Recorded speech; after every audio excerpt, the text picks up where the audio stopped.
Ibu Bapak, saudara-saudariku yang dikasihi oleh Tuhan, Shalom. Selamat berjumpa kembali dalam Renungan Harian Katolik Paroki Tomang, Jakarta. Hari ini hari Selasa, tanggal 17 Maret tahun 2026.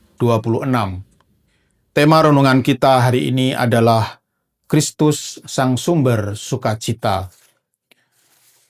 Ibu Bapak, saudara-saudariku yang dikasihi oleh Tuhan, satu kali saya pernah ngobrol dengan seorang bapak yang dibaptis ya dalam usia yang tidak muda lagi ya, seorang bapak yang menjadi pengikut Kristus ketika dia sudah berusia senja ya. Dan saya bertanya kepada bapak ini, apa yang menjadi motivasi ya Bapak untuk menjadi pengikut Kristus ya.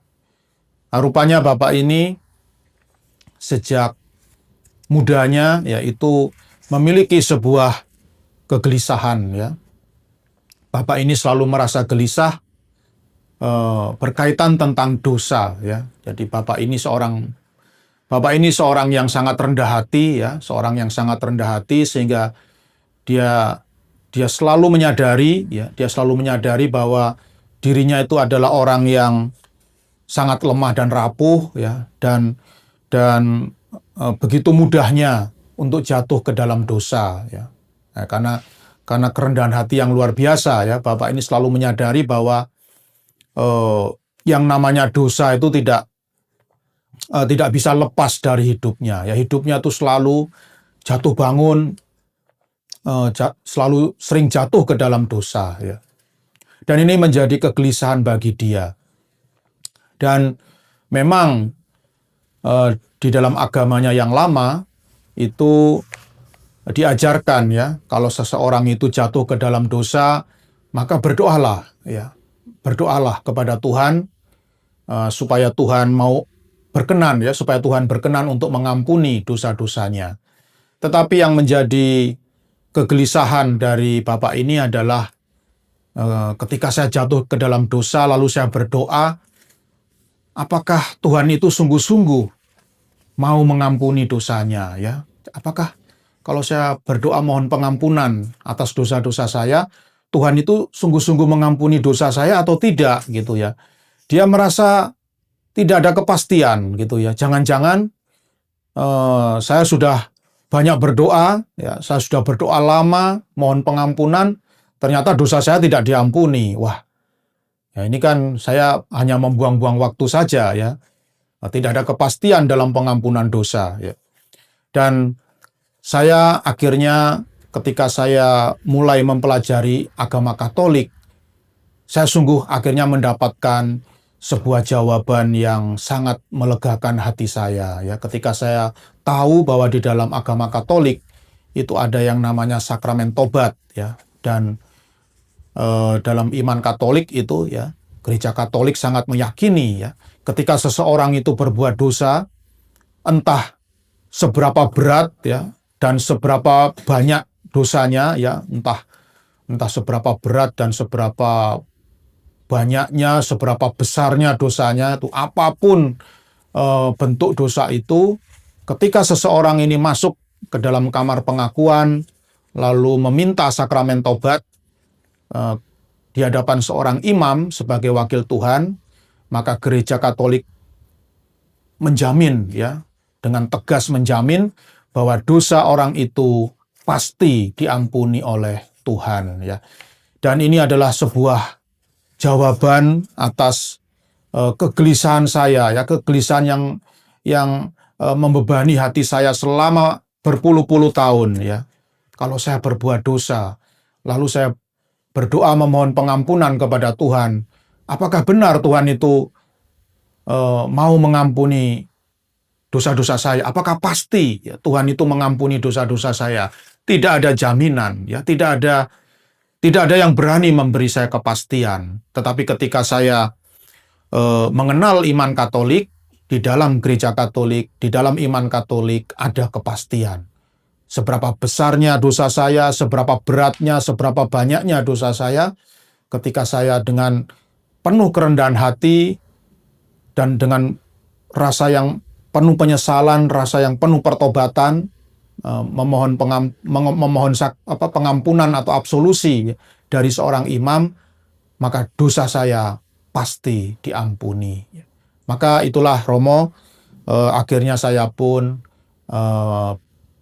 dengan penuh keyakinan, akhirnya saya pun meminta untuk dibaptis, menjadi seorang Katolik, menjadi seorang pengikut Kristus, dan itu sungguh membuat hati saya dipenuhi dengan kelegaan, dengan rasa lega yang sungguh sangat mendalam.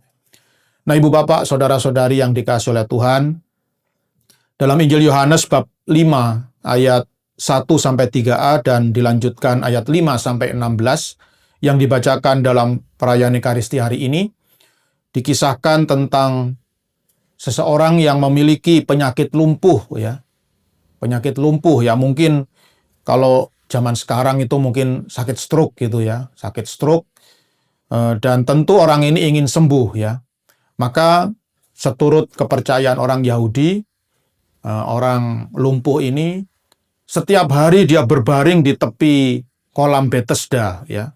Nah, orang Yahudi itu percaya bahwa malaikat, ya, bahwa para malaikat Tuhan itu kadang-kadang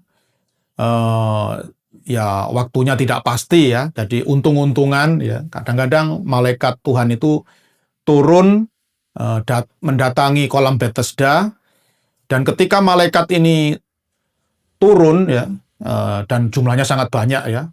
Ketika mereka turun ke kolam Bethesda, maka terjadi gempa, ya, terjadi gempa bumi, sehingga air di dalam kolam Bethesda itu pun terguncang, ya. Jadi kalau kolam Bethesda itu airnya terguncang, ya, atau berombak gitu, ya, itu tandanya para malaikat sedang turun dari surga, ya. Maka pada saat itu orang-orang Yahudi yang sakit itu berlomba-lomba untuk menceburkan dirinya ke dalam kolam Bethesda, dan mereka percaya orang pertama yang menceburkan dirinya ke dalam kolam Bethesda, dia akan disembuhkan dari segala sakit penyakitnya, ya. Dan ini sungguh sangat dipercayai oleh orang lumpuh ini, ya. Maka selama 38 tahun, ya, bayangkan, ya, selama 38 tahun dia terus berbaring di tepi kolam Bethesda, ya, menunggu kolam Bethesda ini berombak, ya, atau airnya terguncang, ya. Tetapi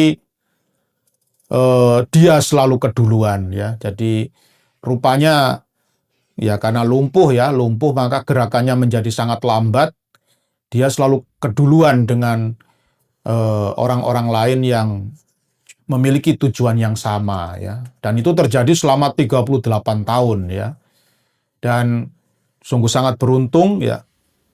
Pada suatu hari Tuhan Yesus Kristus datang ke kolam Bethesda, ya. Bukan malaikat Tuhan, ya, tapi Tuhan Yesus Kristus mendatangi kolam Bethesda dan menawarkan kesembuhan kepada orang lumpuh ini, ya. Jadi dia tidak perlu lagi untuk menceburkan dirinya, ya. Dia tidak perlu lagi berlama-lama menunggu kolam Bethesda berguncang lalu menceburkan dirinya ke dalam kolam Bethesda, ya.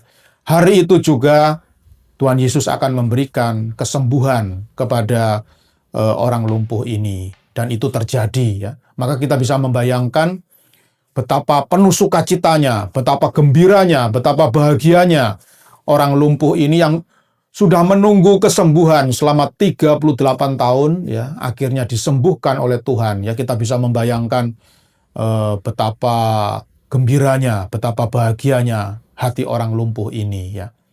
Nah, Ibu Bapak, Saudara-saudari yang dikasihi oleh Tuhan, di dalam kehidupan kita ini ada begitu banyak yang namanya penyakit, ya, sakit penyakit, ya. Kalau orang yang dikisahkan dalam Injil Yohanes tadi itu orang yang sakit stroke, ya. Stroke ini memang penyakit yang mengerikan, ya. Sampai hari ini termasuk penyakit yang mengerikan, ya. Belum lagi kanker, ya. Wah, kanker macam-macam, ya. Kanker ginjal, kanker empedu, kanker hati, kanker paru-paru, wah, banyak sekali.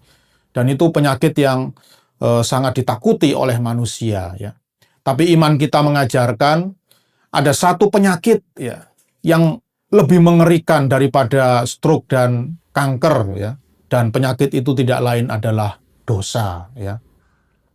Untuk apa kita sembuh dari kanker? Untuk apa kita sembuh dari stroke, ya?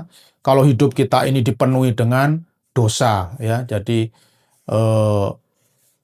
tidak pernah kena stroke, tidak pernah kena kanker, tapi setelah mati masuk neraka, ya apa gunanya, ya kan? Nggak ada gunanya, ya. Kalau disuruh milih, ya, kalau saya disuruh milih, ya, Erik, ya, kamu milih mana?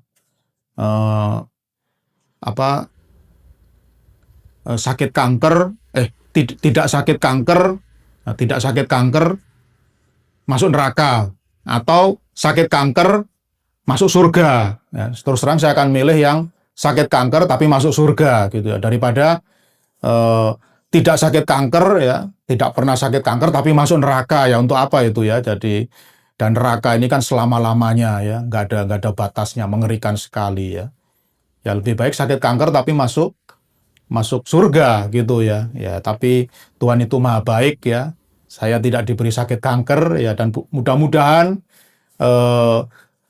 saya nanti masuk surga, ya, karena di dalam iman Katolik, ya, yang saya anut itu ada jaminan, ya, bahwa penyakit yang paling berbahaya dalam hidup manusia, yaitu dosa, ini pasti bisa disembuhkan, pasti bisa dilenyapkan, yaitu dengan sakramen tobat, ya. Sebagaimana yang direnungkan oleh Bapak tadi, ya, Bapak yang ngobrol dengan saya tadi, ya, mengapa dia akhirnya memutuskan jadi pengikut Kristus, ya, menjadi anggota gereja Katolik, karena di dalam iman Katolik ada kepastian bahwa dosa itu pasti bisa diampuni dengan sakramen tobat, ya. Maka Bapak Ibu saudara-saudari yang dikasihi oleh Tuhan, saya yakin di paroki Anda masing-masing, ya, di masa Prapaskah ini, khususnya menjelang perayaan Hari Raya Paskah, pasti paroki-paroki Anda menawarkan pelayanan sakramen tobat, ya. Maka jangan sia-siakan kesempatan ini, ya, Bapak Ibu saudara-saudari. Juga sama di paroki Tomang juga disediakan secara berlimpah, ya. 4 hari siang dan malam para romo siap sedia, ya, bersiaga untuk melayani pelayanan sakramen tobat, ya. Dan janganlah kesempatan ini disia-siakan, ya, karena dengan sakramen tobat kita semua bisa mendapatkan rahmat pengampunan dosa. Tidak ada dosa yang begitu beratnya, tidak ada dosa yang begitu banyaknya, tidak ada dosa yang begitu besarnya yang tidak bisa diampuni, ya. Sungguh indah rahmat Tuhan ini, dan semoga pengampunan dosa yang diberikan oleh Tuhan kepada kita melalui sakramen pengakuan dosa atau sakramen tobat membuat kita selalu bersukacita, mengalami damai sejahtera yang tidak terpadamkan. Tuhan memberkati.